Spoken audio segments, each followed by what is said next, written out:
Que le nom du Seigneur soit béni.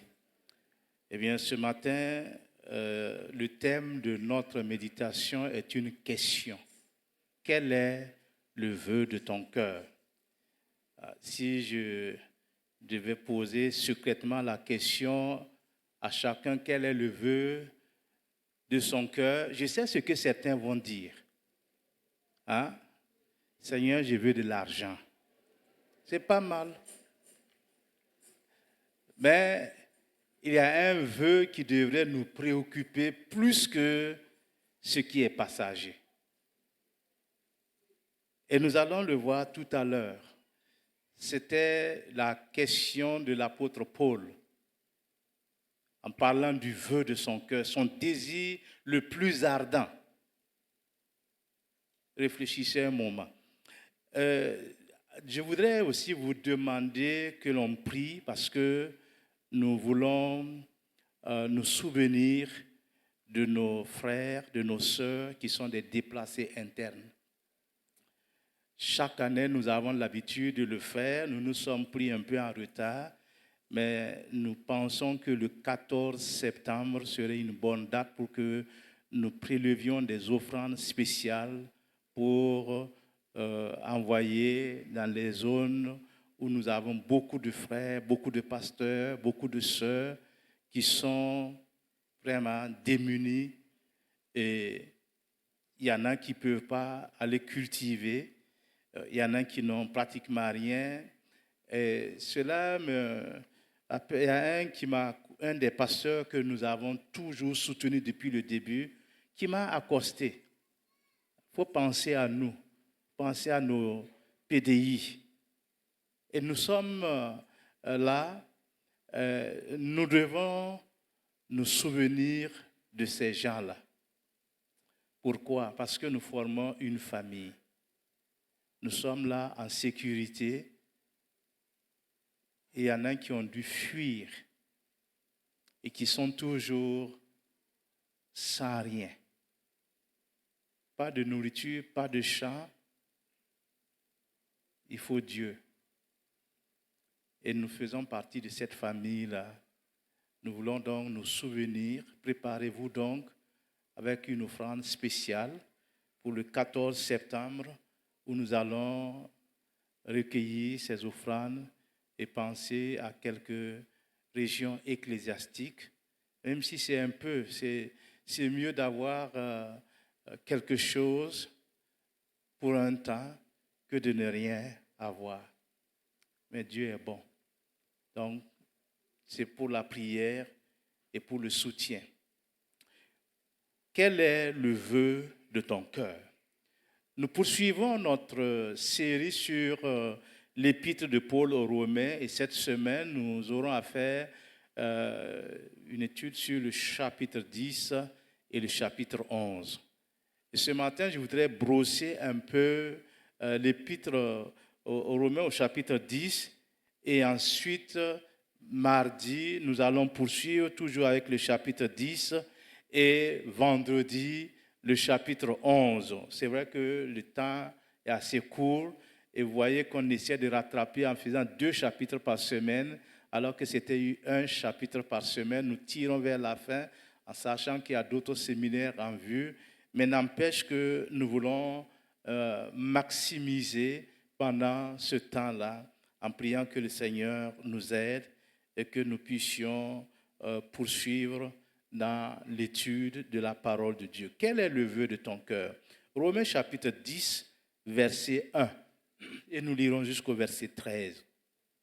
Romains 10, 1 à 13, c'est l'apôtre Paul qui parle. Frères, le vœu de mon cœur et ma prière à Dieu pour eux, c'est qu'ils soient sauvés. Je leur rends le témoignage qu'ils ont du zèle pour Dieu, mais sans intelligence.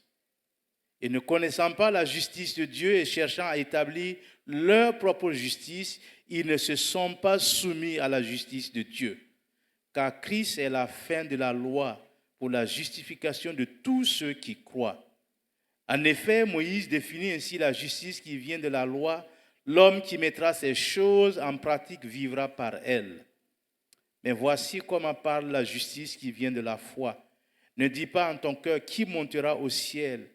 C'est en fait descendre Christ, ou qui descendra dans l'abîme, c'est faire remonter Christ d'entre les morts. Que dit-elle donc? La parole est près de toi, dans ta bouche et dans ton cœur. Or, c'est la parole de la foi que nous prêchons. Si tu confesses de ta bouche le Seigneur Jésus, et si tu crois dans ton cœur que Dieu l'a ressuscité des morts, tu seras sauvé. Car c'est en croyant du cœur qu'on parvient à la justice. Et c'est en confessant de la bouche qu'on parvient au salut, selon ce que dit l'Écriture. Quiconque croit en lui ne sera point confus. Il n'y a aucune différence, en effet, entre le juif et le grec, puisqu'ils ont tous un même Seigneur qui est riche pour tous ceux qui l'invoquent. Car quiconque invoquera le nom du Seigneur sera sauvé. Amen. L'apôtre Paul commence ce chapitre par l'expression de ce qui lui tient à cœur le plus. Le vœu de mon cœur.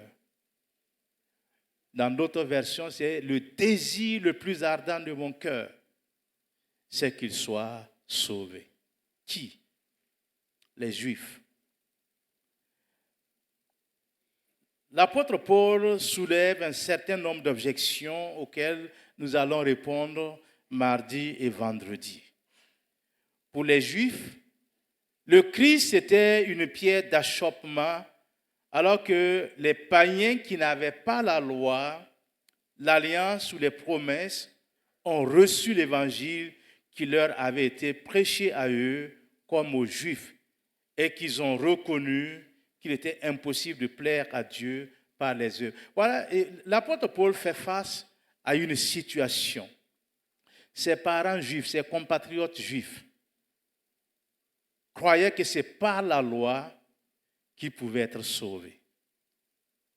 Alors, la loi qui leur avait été donnée n'était pas capable d'obéir à toutes ces lois-là, parce que l'apôtre Jacques nous dit que quiconque transgresse une seule loi a transgressé les 9 autres. Et qui peut faire ça? Les Juifs ont essayé par leurs œuvres, par la loi, et n'ont pas réussi. Au point qu'ils ont rejeté carrément le Christ. Quand nous suivons l'apôtre Paul, il était appelé à servir le Seigneur parmi les Juifs. Il était bien compétent pour cela. Il connaissait bien la loi, il connaissait bien tout ce qui concerne les pratiques juives. Et d'ailleurs, lui-même, il va le dire, que moi aussi, j'aurais sujet de me mettre ma confiance en la chair. Et si quelqu'un croit pouvoir se confier en la chair, je le puis bien davantage, moi, circoncis le 8e jour, de la race d'Israël, de la tribu de Benjamin, hébreu né d'hébreu. Quant à la loi, pharisien, quant aux zèles, persécuteurs de l'Église, irréprochable à l'égard de la justice de la loi. Il dit, mais ces choses qui étaient pour moi des gains, je les ai regardées comme une perte à cause de Christ. Et même je regarde toutes choses comme une perte à cause de l'excellence de la connaissance de Jésus-Christ, mon Seigneur, pour lequel j'ai renoncé à tout. Et je les regarde comme de la boue, afin de gagner Christ et d'être trouvé en lui, non avec ma justice, mais avec celle qui vient de la loi, avec celle qui s'obtient par la foi, la justice qui vient du Dieu par la foi, afin de connaître Christ et la puissance de sa résurrection et la communion de ses souffrances, en devenant conforme à lui dans sa mort, pour parvenir, si je puis, à la résurrection d'entre les morts. L'apôtre Paul était bien préparé. Il évoque justement son passé de juif. Quant à la loi, il dit qu'il était irréprochable. Quant aux zèles, il reconnaît qu'il était persécuteur de l'Église. Mais les Juifs qui ont eu ce message Peut-être un petit rappel historique, l'apôtre Paul, chaque fois au début de son ministère, il se rendait dans les synagogues parce que son désir, son vœu est que ces Juifs soient sauvés comme lui, il a rencontré le Christ. Et lui-même dit, dans son zèle, il croyait servir Dieu en persécutant l'Église. Et cela l'a amené à rencontrer le Christ d'une façon extraordinaire. Et quand il regarde ses camarades juifs, eh bien, il se rend compte qu'ils étaient perdus. Et chaque fois, dans n'importe quelle ville où il allait, eh bien, il se rendait à la synagogue afin de leur prêcher le Christ. Mais il s'est rendu compte que partout où il allait, dans les synagogues, c'était les Juifs qui l'ont persécuté, qui l'ont mis dehors, et même une fois, il était battu. Quand vous lisez 2 Corinthiens chapitre 11, l'apôtre Paul raconte toutes ces misères, toutes ces souffrances entre les mains des Juifs. Et pourquoi il dit cela?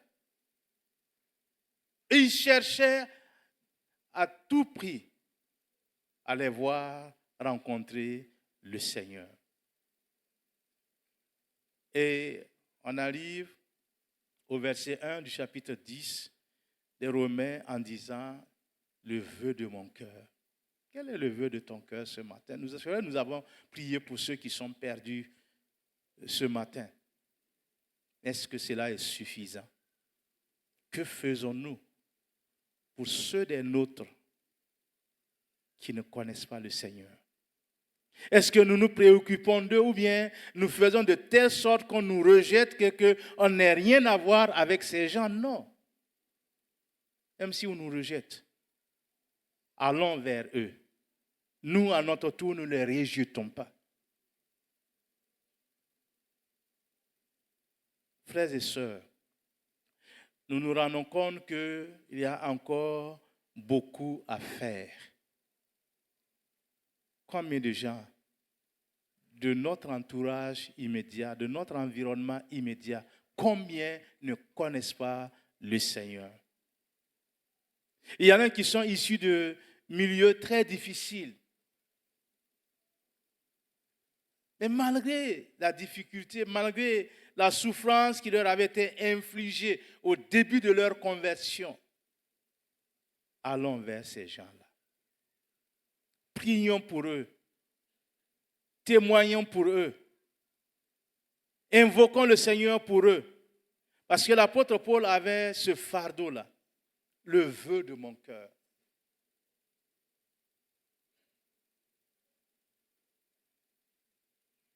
Quel est le vœu de ton cœur ce matin? Pour les Juifs, on ne pouvait pas seulement dire qu'il faut croire pour être sauvé. Non, pour eux, il faut faire quelque chose pour être sauvé. Il faut obéir à la loi. Il faut faire ce que la loi demande de faire. Mais pour l'apôtre Paul, il déclare ici qu'il y a 2 choses qu'il faut faire. Il faut croire et confesser. Croire en Christ et confesser. Et le seul moyen de lui plaire, c'est de reconnaître que nous ne sommes pas capables de lui plaire par nos propres forces. Même si on essaie, on n'y arrive pas. Mais la grâce de Dieu nous permet de plaire à Dieu. C'est pourquoi l'apôtre Paul lui-même dit, là où le péché a abondé, la grâce a surabondé. Les Juifs n'ont pas saisi cette occasion, au point même que quand on retourne dans le livre des Actes des Apôtres, au chapitre 15, il y a eu une discussion. Parce que les apôtres qui étaient là, ils disaient qu'il fallait que les païens convertis se soumettent à la loi pour être sauvés. En observant la loi de Moïse, en se faisant circoncis, il a fallu que Dieu fasse un miracle. Et ce miracle, c'est quoi? C'est faire connaître à ces Juifs, à ces choses qui sont un peu nostalgiques de leur passé, que Dieu veut sauver les païens. Il a montré ou démontré dans la maison de Corneille quand Pierre s'est rendu là.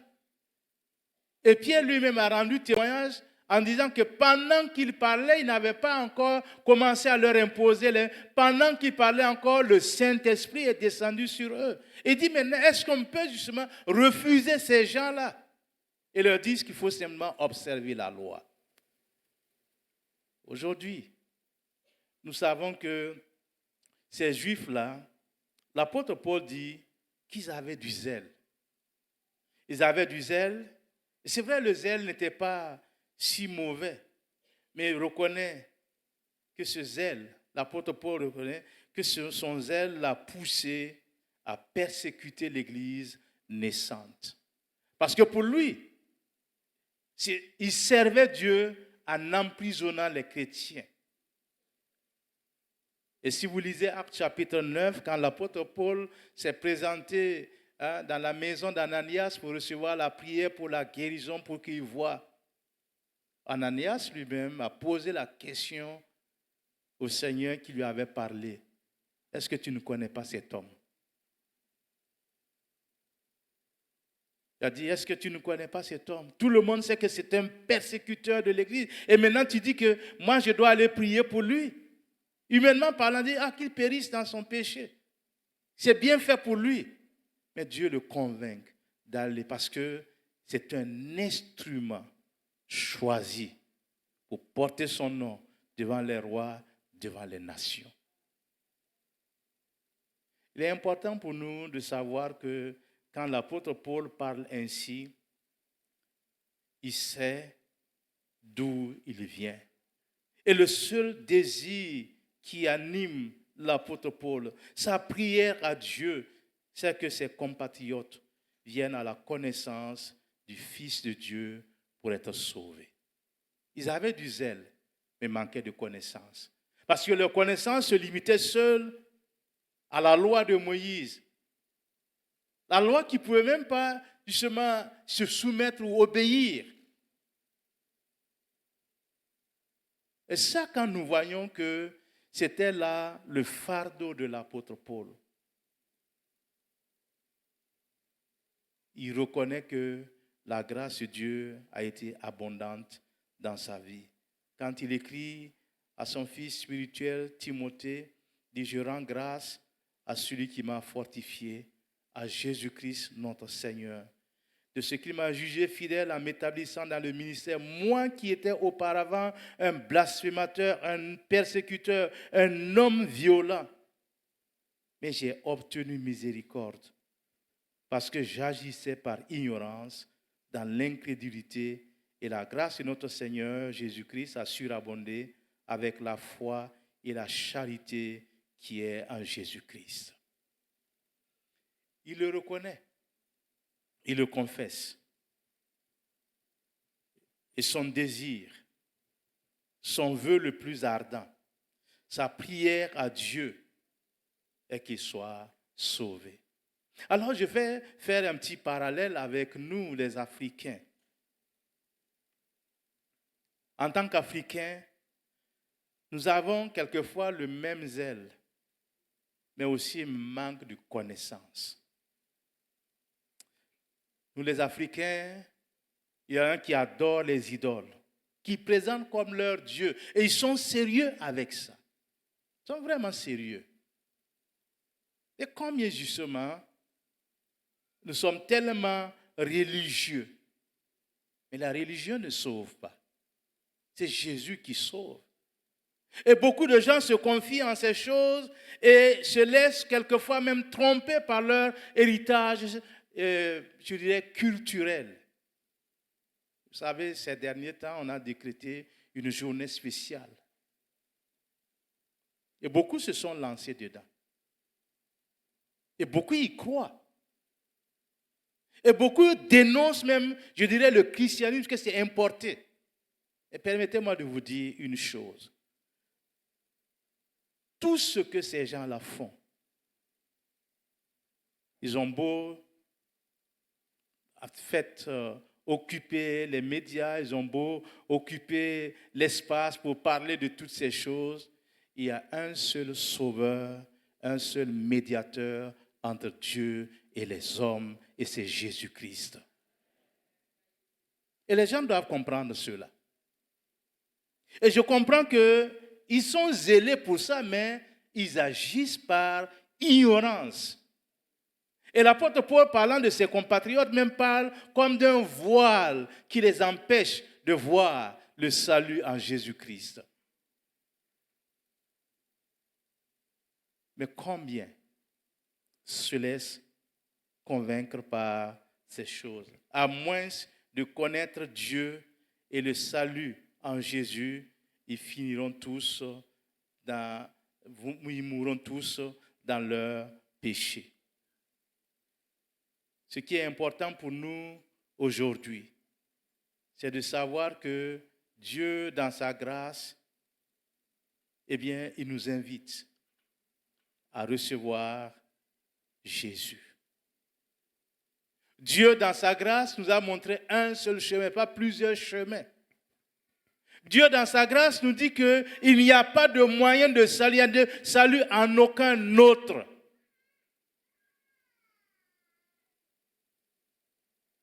On dit que tous les chemins mènent à Rome, mais en ce qui concerne le salut, un seul chemin mène à Dieu. Un seul. Mes amis, quelquefois, nous nous laissons berner par ces choses-là.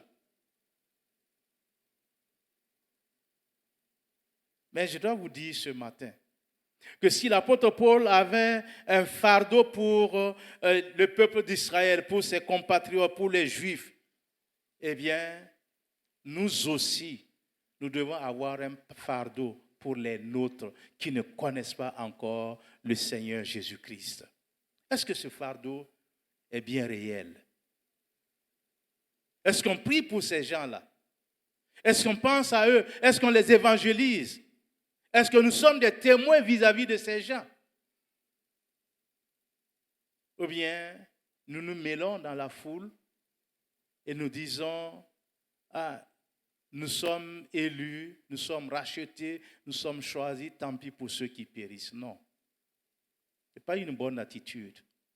Parce que vous et moi, nous reconnaissons que quelqu'un, un jour, nous a témoigné et nous avons accepté l'évangile.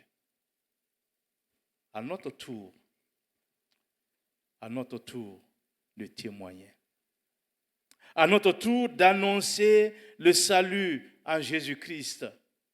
À notre tour, de manifester notre amour pour ceux-là qui périssent. Quand l'apôtre Paul parle de cela, il dit qu'ils ignorent la justice de Dieu. Ils ont cherché à établir leur propre justice. Et c'était des fins observateurs de la loi. Ils observaient le sabbat. Ils observaient les autres choses concernant donc la vie. Mais ils n'avaient pas la connaissance, le salut. En cherchant à acquérir leur propre justice, les Juifs avaient montré qu'ils ignoraient complètement la justice de Dieu et ne s'étaient jamais soumis à elle. S'appuyant sur une religion de la chair, sur les privilèges extérieurs du peuple terrestre de Dieu, ils fondaient leurs espérances sur leurs propres mérites et rejetaient ainsi le seul moyen par lequel le Dieu juste peut sauver et justifier le pécheur perdu.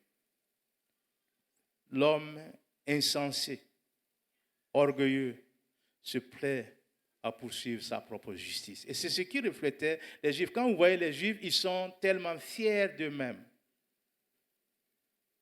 Ils sont le peuple choisi, le peuple élu. Dieu aurait pu prendre un autre peuple.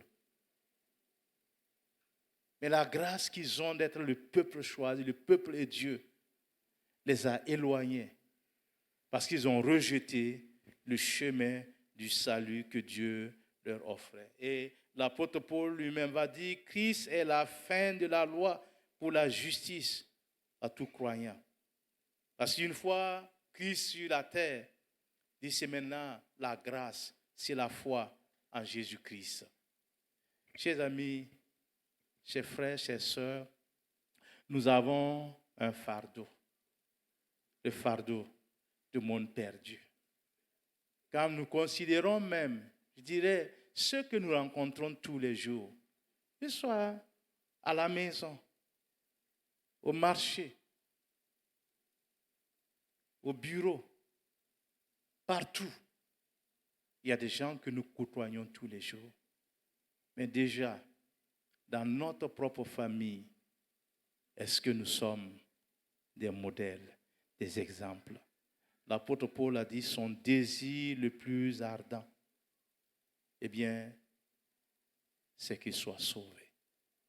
La justice de l'homme ne peut pas remplacer la justice de Dieu. Parce que la Bible nous dit que nos œuvres sont comme un vêtement souillé aux yeux de Dieu. N'eût été la grâce de Dieu, qui pouvait être là ce matin? Et la grâce de Dieu nous a atteints là où nous étions.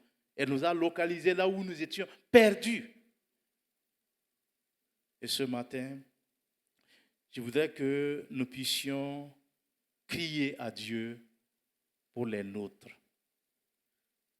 Pour les nôtres. Afin qu'au son de la trompette, lorsque nous allons nous retrouver là-haut au ciel, que nous puissions voir tous les membres de notre famille. Et que nous puissions nous réjouir dans la présence de Dieu. Et ce matin, c'est un cri de cœur que je vous lance. Soyons des témoins, témoignons, parlons de Christ, invitons-les, accordons-leur le privilège aussi d'entendre l'Évangile. Je vais raconter un témoignage que j'ai vécu et maintenant quand je vais dans un bureau, je ne demande pas si tu connais un tel. Je suis allé, c'était au centre-ville ici, et je savais que la personne était dans ce service. Je demandais à celui qui était en face de moi, est-ce que tu connais un tel? Ah. Parce que je me suis présenté comme ça. Je dis, si tout le monde était comme lui, je ne voudrais pas être chrétien. Je ne sais pas ce qu'il a fait. Je ne sais pas qui il est au niveau du service. Mais ce qui est sûr, c'est qu'il n'a pas une bonne réputation. Mes frères et mes sœurs, nous avons des parents, nous avons des amis, nous avons des connaissances qui ne sont pas encore sauvés. Est-ce que nous pouvons prier pour ces gens-là? Pas ici seulement, mais faisons-en un sujet de prière quotidien. Je vous invite à vous tenir debout. Et je voudrais que chacun puisse citer un nom au moins qui lui est cher, qui n'est pas sauvé et qui voudrait le voir un jour accepter Jésus-Christ.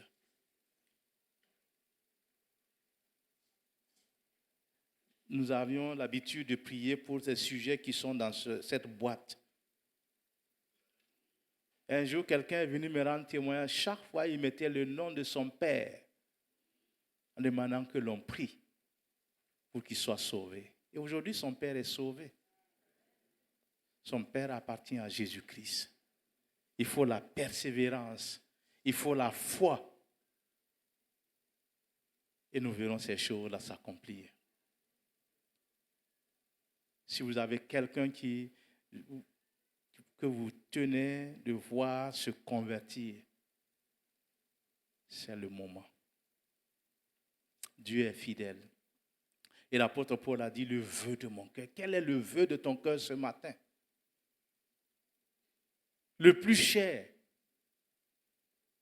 Que veux-tu que le Seigneur fasse pour toi ce matin? Élevons la voix et prions maintenant, spécialement pour ces gens-là. Alléluia, Jésus. Béni sois-tu, Seigneur, notre Dieu. Tu nous donnes l'occasion encore et tu nous rappelles que nous devons avoir à cœur de prier pour ceux-là qui ne te connaissent pas. Ce matin, je prie que tu exauces nos prières. Nous avons des amis, des parents, des connaissances. Mais ce matin, je prie particulièrement pour cet ami que tu connais, et pour lequel, Seigneur, je rends témoignage chaque fois. Je prie que tu le touches en ce moment. Que ma prière ne soit pas vaine. Et que, Seigneur, tu le visites en ce moment. Jésus, s'il te plaît, Seigneur. S'il te plaît, Seigneur, touche-le et sauve-le. Sauve-le, Seigneur. Sauve-le, Seigneur. Et manifeste ta grâce. Manifeste ta grâce, Seigneur, mon Dieu, car tu es bon, tu es fidèle. Tu veux que tous soient sauvés sans exception.